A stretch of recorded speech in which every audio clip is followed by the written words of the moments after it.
ছবিকে ঢেকেছিল মুখোশ। জিয়াউর রহমান সেরকম একটা ভণ্ড মুখোশধারী মুক্তি।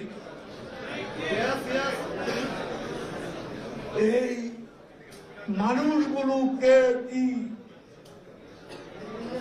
এটা আমাদের জানতে হবে।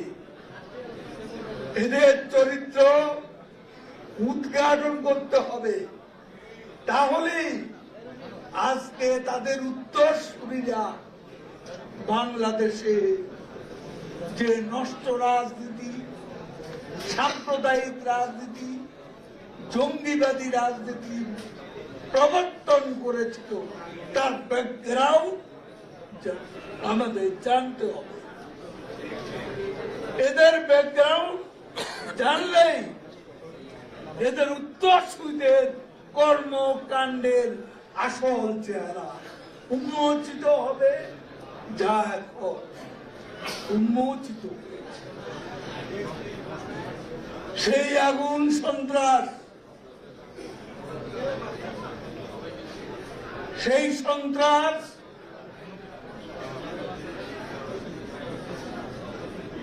কি বিভৎস, কি নারকীয় ধ্বংসলীলা, কি তাণ্ডব হিংস্রতা এই বাংলাদেশে আবারও সংঘটিত। 2013, 2014, 2015 সালেও এই নাশকতার বলি হয়েছে বাংলাদেশের অনেক মানুষ, অনেক স্থাপনা। এবার তারা বঙ্গবন্ধু কন্যা শেখ হাসিনা মুক্তির সংগ্রামের কাণ্ডারি, তার যে অর্জনগুলো, স্বাধীনতা বঙ্গবন্ধুর অর্জন, আর মুক্তির সংগ্রামে পদ্মা সেতু সব যে অ্যাচিভমেন্ট গুলো, এই অ্যাচিভমেন্টের উপর তারা আঘাত এনেছে। বারবার চেষ্টা করেছে পদ্মা সেতুতে, মাওয়া প্রান্তে, জাজিরা প্রান্তে আগুন দিতে, কিন্তু স্থানীয় জনগণ, পুলিশের প্রতিরোধের তারা সফল হয়েছে।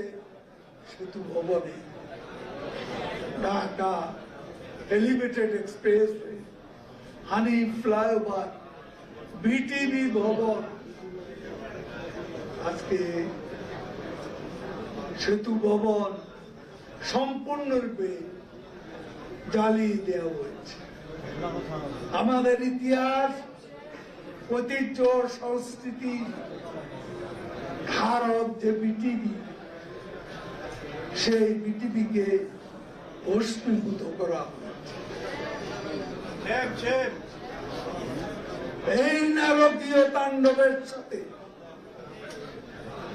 আজকে আমাদের লড়তে হচ্ছে, একসাথে লড়তে হবে, একসাথে মানবিধান সব ভুলে যেতে হবে। আজ ওই পশু শক্তি যদি আরো প্রশ্রয় পায়, তাহলে আমাদের সবাইকে